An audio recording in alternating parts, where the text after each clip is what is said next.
네, 안녕하세요. 8월 첫날 목요일 KB 리서치 모닝 미팅 시작하겠습니다. 먼저 전일 마감 시황입니다. 임정은 연구원입니다. 네, 안녕하세요. 시황팀 윤정원입니다. 전일 국내 증시 먼저 정리하겠습니다.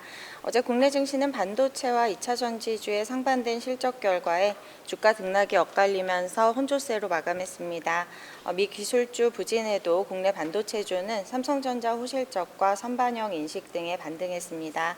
삼성전자는 2분기 어닝 서프라이즈와 함께 하반기 HBM 매출이 상반기 대비 3.5배를 상회할 것이라는 전망을 제시하면서 3% 넘게 강세를 보였습니다. 반면 2분기 적자 전환 등 실적 부진에 에코프로 그룹주가 일제히 하락했습니다. 장중 하마스의 정치국 최고 지도자인 하니에가 이스라엘 공격으로 사망했다는 보도가 전해지면서 중동 분쟁이 격화될 가능성에 정유 및 해운주가 강세를 보였으나 증시에 영향이 크지는 않았습니다. 한편 일본 중앙은행은 지난 3월 이후 4개월 만에 단기금리를 0.25%로 인상 결정했습니다. 다음 해외 증시입니다. 미 증시는 9월 인하 가능성을 예고한 파월 발언에 일제히 상승했습니다. 기술주 강한 반등에 나스닥이 2%대 그리고 반도체 지수가 7% 넘게 급등했습니다. FOMC에서 파월은 금리 동결 결정과 함께 9월 회의에서 금리 인하가 논의될 수 있다고 발언해 인하 신호를 기다렸던 시장의 기대에 부응했습니다. 7월 민간 고용은 전월 대비 12만 2천 명 증가의 전망치를 하회했고 임금 상승률은 전년 대비 4.8% 증가해 3년 만에 최저치를 기록했습니다.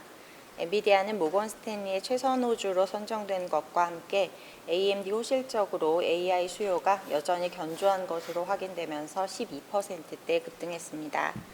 중국 증시는 추가 부양책 기대감에 3개월 내 최대폭으로 상승했고 유럽 증시도 기업 호조 등의 상승 마감했습니다.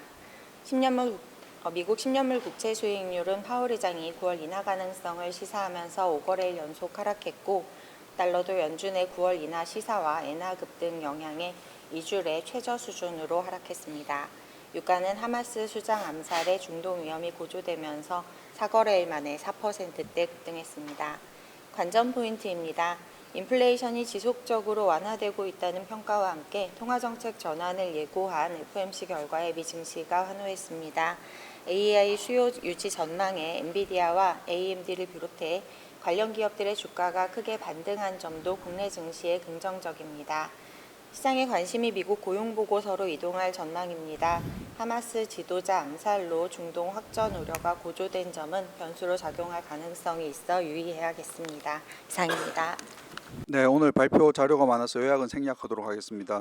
첫 번째 자료는 새벽에 있었던 FOMC에 관한 내용입니다. 임재균 연구원입니다. 예, 안녕하십니까. 채권팀 임재균입니다. 전일 FOMC 있었는데 이에 대한 내용 말씀을 드리도록 하겠습니다. 7월 FOMC에서 연준은 기준금리를 동결을 했습니다. 시장 일부에서 7월에 인하를 단행할 것이라는 기대도 있었지만은 인하를 전망한 위헌 없이 만장일치로 동결을 했습니다. 다만 9월 인하에 대한 시그널은 보냈다라고 보시면 될 것 같아요. 성명서에서 고용의 증가세는 완화됐고 실업률은 낮지만 상승했다라고 평가를 했습니다. 또한 물가 목표에 대해서 일부 진전이 있었다라고 평가를 하고 연준의 듀얼 맨데이트 에 있는 리스크에 대해서도 기존에는 물가에 대해서 언급을 했지만은 지금은 고용과 물가 양쪽 다 위험이 위험이 존재한다라고 평가를 했습니다. 기자회견에서도 2분기 물가는 목표치에 대한 자신감을 높여줬고 고용 시장은 둔화되고 있다라고 평가를 하면서 실질적으로 9월 인하가 임박했음을 시사를 했습니다. 9월 FOMC에서 50bp 인하 가능성은 존재하느냐라는 질문에 대해서 파월은 단호하게 50bp 인하는 생각하고 있지 않다라고 답변을 했지만은 실질적으로 9월 인하 가능성을 열어놓고 인하 폭도 6월 FOMC 전망한 연내 한 차례보다 더 많아질 것을 시사하면서 금리는 하락을 했습니다. 내일 밤 발표가 되는 7월 비농업 부분 지표에서 고용시장이 부진한 모습이 확인된다면 연내 세 차례 인하에 대한 기대감은 더욱 높아지고 내년에도 추가 인하 기대감은 높아질 수 있습니다. 다만 파월은 7월에 인하를 하지 않은 이유와 9월까지 기다리면은 통화 정책이 대응에 뒤처지는 게 아니냐라는 질문에 대해서 파월은 금리를 인하하는 것이 적절한 시점이 가깝지만은 아직은 아니다라고 언급을 했습니다. 이와 함께 고용 시장과 경기는 둔화되고 있지만은 여전히 견고한 상황이다라고 언급을 했습니다. 7월 인하에 대해서 시장과의 소통이 부재한 점도 존재하겠지만 실제 경기와 고용 시장은 파월의 언급처럼 여전히 견고하다는 점에서 저희는 연준의 경고하며 파월도 경착륙 가능성은 낮다라고 언급을 했습니다. 한편 정치적 독립성에 대해서 파월은 단호하게 연준은 정치적 변수가 아닌 데이터와 향후 전망 등을 고려해 결정할 것이라고 답변을 했습니다. 다만 미국 대선 결과에 따라서 정책의 시뮬레이션을 돌리는데 이 부분은 향후에 좀 전망에 반영될 수 있다라고 보시면 될 것 같습니다. 연준의 완화적인 스탠스로 워낙 강세를 보이는 점은 향후 한국은행의 환율에 대한 우려를 낮추는 요인으로 저희는 보고 있습니다. 다만 원화는 1,300원 후반대로 여전히 높은 상황에서 서울을 중심으로 부동산 가격 상승세가 지속되고 있는 점은 기준금리 인하를 제약하는 요인이라고 보시면 될 것 같습니다. 더욱이 국내 금리는 인하를 상당폭 반영하면서 하락한 가운데 국고 3년에 3%에 대한 정황감은 여전하다고 판단을 하고 있고요. 금리 하락 시에 추격 매수를 할 이유는 없다라고 여전히 저희는 판단하고 있습니다. 이상입니다. 네, 다음은 해외 채권 시장 브라질 통화 정책에 관한 내용입니다. 박준우 연구원입니다. 조금 전 브라질 통화정책 회의 있었습니다. 브라질 채권에 대해서 코멘트 드리겠습니다. 우선 최근 브라질 채권의 투자 성과를 조금 리뷰를 해보자면 다음과 같이 말씀드릴 수 있겠습니다. 작년에 브라질 채권 성과가 정말 좋았고요. 연초까지도 괜찮았지만 지난 2분기에 약 10% 정도의 손실이 발생했습니다. 이 수익률 기준은 만기 약 3년 정도의 채권을 가정한 수치라고 보시면 될 텐데 2분기의 성과가 굉장히 부진했던 이유는 크게 두 가지입니다. 채권, 외환 두 가지로 나눠볼 수 있을 텐데 첫 번째로 금리입니다. 그러면서 보시는 것처럼 주요 신흥국 금리와 브라질의 국채 금리는 일반적으로 방향성이 굉장히 똑같지만 6월부터는 방향성이 달라지는 모습들을 확인하실 수가 있습니다. 글로벌 요인과 다르게 브라질 고유의 요인이 작용을 하고 있다 이렇게 보시면 될 것 같고 두 번째로 헤어라입니다. 그러니까 원화 투자자 입장에서는 BRL, KRW 즉 원화 대비 헤어라 가치를 봐야 되는데 이 노란색 선호에 보시는 것처럼 1, 2분기, 2분기 초까지는 이제 보합 국면을 보였지만 6월부터 급격히 하락하는 모습이 관찰이 되고 있습니다. 7월 한 달 동안은 이제 소폭의 플러스를 보이면서 보합 국면을 보이고 있는데요. 이와 관련해서 통화정책 리뷰도 같이 말씀드리겠습니다. 네, 이번 통화정책회의에서는 기준금리를 10.5%로 동결했습니다. 6월 회의 이어서 연속 만장일치인데 기준금리를 인하를 하다가 이렇게 동결을 한 이유는 결국 인플레이션 상승 리스크 때문에 그렇고요. 제가 주목하는 부분은 이제 이 기대 인플레이션입니다. 그러니까 인플레이션이 오르는 여러 가지 원인들이 있는데 중앙은행은 이제 기대 인플레이션 상승을 가장 큰 리스크로 지목을 하고 있습니다. 구체적으로 숫자를 보자면 2025년 브라질 중앙은행의 인플레이션 목표는 3%인데 지금 시장의 2025년 기대 인플레이션은 연초 3.5%에서 거의 4%까지 급등을 한 상황입니다. 기대 인플레이션이 중앙은행 목표치를 넘어서고 있기 때문에 브라질 중앙은행은 기준금리를 계속 동결을 해야 되는 상황이다 보시면 될 것 같고 또 최근에는 중앙은행의 독립성 약화 우려가 굉장히 큰 상황입니다. 브라질 중앙은행 총재를 포함해서 3명의 위원이 2025년부터 교체가 되는데 그 교체자를 현재 룰라 대통령이 지명을 합니다.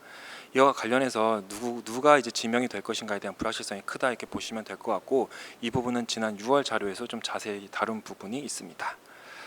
사실 대외적인 환경은 나쁘지 않습니다. 앞에서 FOMC 얘기 들으셨겠지만 미국의 기준금리 인하가 커지고 있기 때문에 전반적인 글로벌 금리의 하락 압력으로 작용을 하고 있고 이 부분은 브라질에도 긍정적이긴 합니다. 근데 앞에서 말씀드린 것처럼 브라질은 현재 개별 국가 리스크가 작용을 하고 있기 때문에 지금은 브라질의 기준금리 인하 혹은 통화 강세를 기대할 시점은 아니라고 생각을 하고 있고 기존의 브라질 채권에 대한 보수적인 의견을 유지하도록 하겠습니다. 이상입니다. 네, 다음은 주식 투자 전략 월보입니다. 이은택 연구원입니다. 안녕하십니까. 주식전략 이은택입니다. 8월 전략 말씀드리겠습니다. 8월 주식 비중은 중립입니다. 올해 약 3회 금리 인하가 금리 선물에 반영되면 시장은 숨고르기에 들어갈 수 있습니다. 하지만 하락장과는 아직 거리가 멀다고 생각합니다. 실적 장세 이 국면에서는 주도주는 금융과 소비재입니다. 그 밖에 테마 업종으로는 탈세와 관련된 산업재를 주목하고 있습니다. 시장이 예상보다 빠르게 움직이고 있습니다. 올해 약 3회 금리 인하가 금리 선물에 반영되면 증시는 약간 쉬어갈 수 있습니다. 하지만 이것은 하락장과는 거리가 멀어 보이며 7월 CPI까지는 아마도 시장 예상치보다 낮게 나올 가능성이 높다고 생각합니다. 시장에서 회자되는 세 가지 하락장에 대한 우려에 대해서 저희 체크해봤습니다. 첫 번째로는 금리 인하 사이클에 대한 우려, 두 번째는 샤멜 법칙, 그리고 세 번째는 AI 버블이 붕괴할 수도 있다라는 어떤 우려들이 있는데요. 결론적으로 말씀드리면 셋 다 가능성이 매우 낮은 이벤트라고 생각하고 있습니다. 이 중에서 버블 붕괴에 대한 KB증권에 대한 생각을 많은 페이지에 할애해서 분석을 했습니다. 결론적으로 버블 붕괴는 앞으로도 한참 남았다고 생각을 하고 있고요. 강세장은 따라서 장기간 더욱 지속될 거라고 생각을 하고 있습니다. 업종에서는 실적 차세 이구매의 특징이 점점 두드러지는 점에 주목했습니다. 이것이 이제 세 가지로 분석을 했는데요. 일국만 주였던 반도체의 주가가 피크아웃 경로에 대한 탑다운 생각을 좀 담았고요. 두 번째로 주도주로 저희가 꼽고 있는 금융과 소비재가 어떤 강점이 있는지를 정리해봤습니다. 마지막으로 탈세계화 시대의 두 번째 수혜주인 산업재에 대해서 투자 포인트를 적었습니다. 자세한 내용은 자료 참조 부탁드리겠습니다. 네, 다음은 퀀트 계량 분석에 관한 내용입니다. 김민규 연구원입니다. 네, 안녕하세요. 퀀트 담당하고 있는 김민규입니다.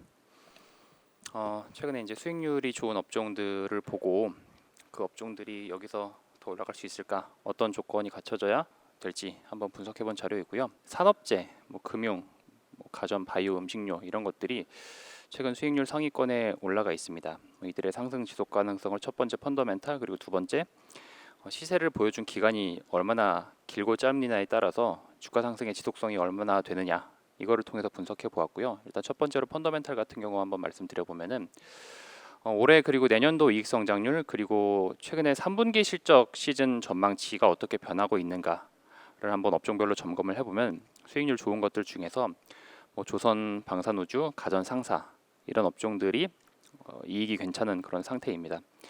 EPS 추정치가 올라가고 있는 상황이기 때문에 PE 부담이 점점 낮아지고 있는 그런 업종들이기도 하고요. 저희 앞에서 월간 전략에서 말씀드렸던 것처럼 하반기 때 주목해볼 업종으로 저퍼주들 이런 것들을 꼽고 있는데, 조금 더 범위를 넓혀보면은 지금은 저퍼가 아니지만 앞으로 PE가 낮아질 수 있는 것들에 해당이 되기 때문에 주목해볼 필요가 있다고 판단하고요. 그리고 두 번째는 주가 관점입니다.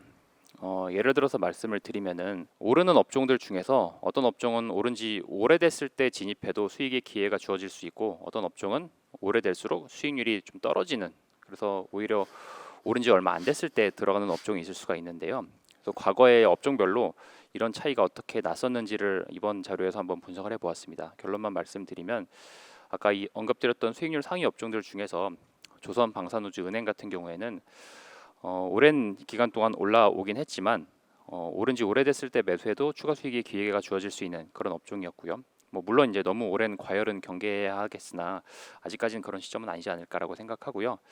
또 최근에 수익률 상위 업종 중에서는 바이오 같은 경우가 물론 초입에는 이제 성공 확률이 떨어지긴 하지만 초입만 지나가면 즉 시세가 길어지면 길어질수록 수익률이 올라가는 그런 업종들이었습니다. 그래서 결론적으로 조선과 방산우주 같은 경우에는 8월 관심 업종, 그리고 바이오나 가전, 은행 이런 업종들은 약간 그 우순위로 말씀을 드리고 있고요. 자세한 종목 리스트는 저희 자료 참고해 주시면 될 것 같고요. 또 범위를 넓게 보는 관점으로 선정된 업종에 들어가진 않지만 업종들 안에서 개별적으로 주가도 좋고 또 실적 모멘텀이 괜찮은 종목들을 한번 추려보았습니다. 건설, 상사, 중소형 화장품, 음식료, 증권주들이 들어가고 있어서 이것도 마찬가지로 자료 참고해 주시면 좋겠습니다. 감사합니다. 네, 다음은 산업 및 기업 분석 순서입니다. 먼저 삼성전기에 관한 자료이고요. 이창민 연구원입니다. IT에서 이창민입니다. 삼성전기 리포트 발간을 했는데요. 투자 의견 바이오 목표 주가 21만 원 유지하도록 하겠습니다. 전일 종가 기준 상승률 32% 수준이고요. 2분기 실적은 영업이익률 8.1% 기록해서 컨센서스에 부합하는 호실적을 시현을 했습니다. 특히 이제 MLCC랑 기판 쪽이 좋았는데요. 전체적으로 MLCC 같은 경우는 IT, 산업, 전장 등 전 응용초에서 매출이 확대되었는데, 특히 이제 요즘 좋은 서버랑 전장용 MLCC 같은 경우는 전분기 대비 출하량이 두 자릿수 대 증가를 했습니다. 또한 이제 가동률 개선과 환율, 원달러 환율 상승으로 인해서 수익성도 개선이 되었고요. 카메라 모듈은 이제 계절적 비수기 진입으로 인해서 매출이 어쩔 수 없이 감소를 했고, 기판 같은 경우도 전장이랑 서버용 중심으로 수요 호조세가 지속이 되었습니다. 3분기에도 좋은 흐름이 계속 이어질 것 같습니다. 그래서 2분기 실적도 좋았는데 3분기는 여기서 추가적으로 더 좋아질 것 같습니다. 영업이익률 9.1% 전망하고 있습니다. 삼성전기 IT 부품 업종 탑픽관점 유지하도록 하겠습니다. 부가가치가 높은 서버랑 전장 쪽으로 부품 고성장세 지속이 되고 있고 IT 세트 수요도 2분기보다 3분기가 좋습니다. 회복세 보이고 있고 마지막으로 이제 AI 확산으로 인한 다방면의 수혜가 이제 원래는 중장기 투자 포인트로 보고 있었는데 최근에 이미 뭐 서버나 산업, IT 쪽에서 확인이 되고 있기 때문에 이런 부분 긍정적으로 보고 있으며 또 밸류에이션도 경쟁사인 무라타나 타이유덴 대비 저렴함으로 상대적 저평가 매력 부각될 것으로 보고 있습니다. 이상입니다. 네, 다음은 하나 에어로스페이스에 관한 자료입니다. 정동희 연구원입니다. 안녕하세요. 조선기계업종 담당 정동익입니다. 하나 에어로스페이스의 목표 주가를 기존 24만 5천 원에서 32만 5천 원으로 상향 조정하겠습니다. 다만 목표 주가 상향 조정에도 불구하고 최근 주가 상승으로 주가 상승 여력이 제한적인 점을 감안해서 투자 의견은 기존 바이에서 홀드로 하향 조정하겠습니다. 2분기 실적은 어닝 서프라이즈를 기록했습니다. 매출액은 2조 7,860억 원으로 전년 동기 대비 55% 증가했고요. 영업이익은 3,588억 원을 기록해서 전년 동기 대비 332.6% 급증했습니다. 이는 K239 다연장 로켓과 K9 자주포의 폴란드 납품 증가 등으로 지상 방산 부분의 실적이 크게 개선된 데 따른 것입니다. 폴란드 납품 물량의 지속적인 증가로 하반기 이후에도 실적 개선이 이어질 것으로 전망이 됩니다. 하지만 양호한 실적과 신규 수주 성과에도 불구하고 어제 주가는 9.6% 급락했습니다. 주가의 장기 상승과 이에 따른 밸류에이션 부담 등으로 차익 실현 매물이 대거 출회된 것이 원인으로 추정이 됩니다. 하나 에어로스페이스의 주가는 올해 들어 155.8% 상승해서 방산주 중에서도 단연 압도적인 수익률을 보여줬는데요. 하지만 이러한 주가 상승으로 인해서 가격 부담이 증가한 상황입니다. 한편 하나 에어로스페이스는 현재 비방산 부분의 인적 분할하는 절차가 진행 중입니다. 분할되는 사업의 비중은 매출 기준 25%, 영업이익 기준 8.8% 수준입니다.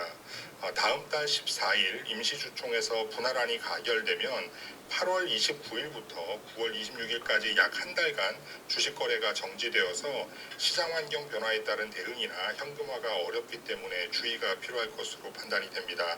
변경 상장 및 재상장에 따른 거래 재개는 9월 27일로 예정되어 있습니다. 네, 다음은 제일기획과 SOP 수배에 관한 자료입니다. 최영현 연구원입니다. 네, 제일기획에 대해서 투자 의견 바이 유지하지만 목표 주가를 4% 하향해서 23,000원으로 이제 조정했습니다.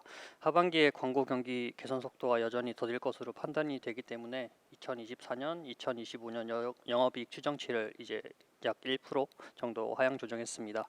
2분기 실적 보시면 일단 컨센서스에 부합하긴 했는데 전반적으로 계열 중심으로 성장을 했습니다. 반면에 이제 광고 경기 영향을 많이 받는 비계열 쪽에서는 역성장이 나타났고요. 제일기획 같은 경우는 여전히 뭐 높은 순현금 비중 그리고 이제 하반기 레버리지 그리고 이제 뭐 영업 외에서 이제 뭐 비용이 나갈 게 없다고 생각을 해서 배당 수익률이 높게 나오지 않을까라고 기대를 하고 있고요. 그리고 새로운 주주 환원 정책 기대감은 유효하다라고 생각을 합니다. 네, 다음으로 숲 말씀드리면 숲은 마찬가지로 투자 의견 바이를 유지하지만 목표 주가를 14만 5천 원으로 7% 하향 조정합니다. 2분기 실적은 컨센서스 상회하긴 했는데 이제 내용을 좀 발라보면 플랫폼인데 이제 이용자 수는 감소를 한 반면에 이제 이용자당 결제 금액이 늘어났습니다. 그렇기 때문에 이제 플랫폼 입장에서 성장성이 조금 둔화된 게 아니냐라는 이제 우려로 이제 어제 주가가 13% 하락을 했습니다. 그러나 저희가 생각을 했을 때 이제 하반기에 트위치 관련된 이제 또 웰컴 프로그램을 다시 한 번 더 시행을 할 거고요. 그리고 콘텐츠 투자를 할 거기 때문에 MUB에서 반등이 나타날 수 있지 않을까라고 기대를 하고 있습니다. 여전히 이제 국내 라이브 스트리밍 시장은 아직 고객 로열티가 낮기 때문에 2024년이 기회라고 생각을 하고 있고요. 그래서 기회가 있을 것이다라고 생각을 합니다. 이상입니다. 다음은 넥센타이어에 관한 자료입니다. 강성진 연구원입니다. 네, 안녕하세요. 자동차 담당 강성진입니다. 어제 넥센타이어 2분기 실적 발표가 있었고요. 이에 대한 코멘트와 투자 의견 변경 리포트 말씀드리겠습니다. 저희는 목표 주가를 기존과 동일하게 9,500원으로 유지를 합니다. 다만 투자 의견은 홀드에서 바이로 상향을 하는데요. 최근에 원재료 가격이나 해상 운임 상승 등의 요인을 반영을 해서 24년, 25년 영업이익 전망치를 각각 0.9, 6.5% 하향 조정을 했습니다. 하지만 외 하락 등의 다른 요인들을 살펴볼 때 목표 주가의 변동 요인은 없다고 판단이 되는데 저희가 마지막으로 목표 주가를 조정한 이후로 주가가 16.8% 하락했기 때문에 밸류에이션 매력이 회복됐다는 판단입니다. 2분기 영업이익은 629억 원이 나왔습니다. 1년 전 대비해서 69.5% 증가했고 시장 컨센서스와 저희 전망치를 각각 5.4%, 6.6% 상회했습니다. 영업이익 전망치가 저희 예상 대비 잘 나온 거는 일단 체코 공장 2단계 증설이 현재 진행 중인데 그로 인한 판매 증가 효과가 예상보다 좀 컸고요. 운반비가 많이 증가를 하고 있음에도 불구하고 원재료비 등 다른 변동비가 감소하면서 생각보다 변동비가 안정적으로 나타났습니다. 또한 타이어 시장에서의 공급 부족이 계속되고 있어서 새로 늘어난 타이어 생산분을 이제 판매하는 데 문제가 없었고 가격에도 상당히 좀 강한 모습을 좀 보여줬다라고 보여집니다. 2024년 영업이익은 2,199억 원이 나올 거로 보고 있고요. 2025년 영업이익도 2,448억까지 증가할 거로 보고 있어서 2년 연속으로 10% 이상의 영업이익 증가 가능하다고 판단하는데 핵심 요인은 2단계 체코 공장 2단계 증설의 효과입니다. 다만 이제 각종 비용 증가 요인들이 있기 때문에 이익 전망치 자체는 기존 대비 0.9%, 6.5% 하향 조정했습니다. 자세한 내용 리포트 참조 부탁드리겠습니다. 감사합니다. 네, 오늘 마지막 자료 세트랙 I에 관한 내용입니다. 한유건 연구원입니다. 네, 세트랙 I 2분기 실적 리뷰 말씀드리겠습니다. 그러니까 어제 잠정 실적이 나왔는데요. 매출액 475억, 영업 손실 15억, 지배순이익은 이제 43억 원을 기록을 했습니다. 별도 부문의 위성 사업 부문은 견조한 성장세를 기록을 했는데 자회사인 SIA의 비용 증가로 인해서 연결 부분에 있어서는 소폭 적자를 기록을 했습니다. 세트랙 I가 이제 수익성 회복을 위한 자구책의 일환으로서 자회사의 비용 구조 개편을 현재 진행 중인 것으로 파악이 되고 있습니다.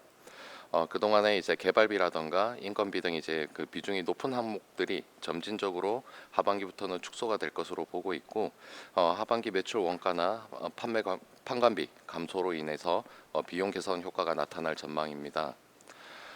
이러한 상황에도 불구하고 수주 잔고는 최대치를 지금 기록을 하고 있는데요. 2분기 1,013억 그리고 최근에는 이제 1,700억 대규모 수주 계약에 이제 성공을 했습니다. 그 공시 기준으로 해서 수주 잔고는 약 6,117억 원으로 이제 창사 이래 최대치를 현재 기록을 하고 있고 주요 우주 프로젝트 타임라인이나 어떤 성장 속도 이런 부분들을 고려를 했을 때 추가 수주에 대한 기대는 여전히 유효하다고 판단됩니다. 그리고 자체 위성 발사 프로젝트에 대해서도 지연 없이 정상적으로 현재 진행 중이고 이런 부분들이 연내 개발 완료 후에 이제 내년 초에 발사가 예상이 되고 있습니다. 올해 세트랙 I 연간 예상 매출액은 1,850억, 영업이익 52억 원으로 기존 추정치 대비해서는 이제 상향 조정을 하겠습니다. 자세한 내용은 보고서 참조 부탁드리겠습니다. 네, 이상으로 8월 1일 목요일 KB 리서치 모닝 미팅 마치도록 하겠습니다. 감사합니다.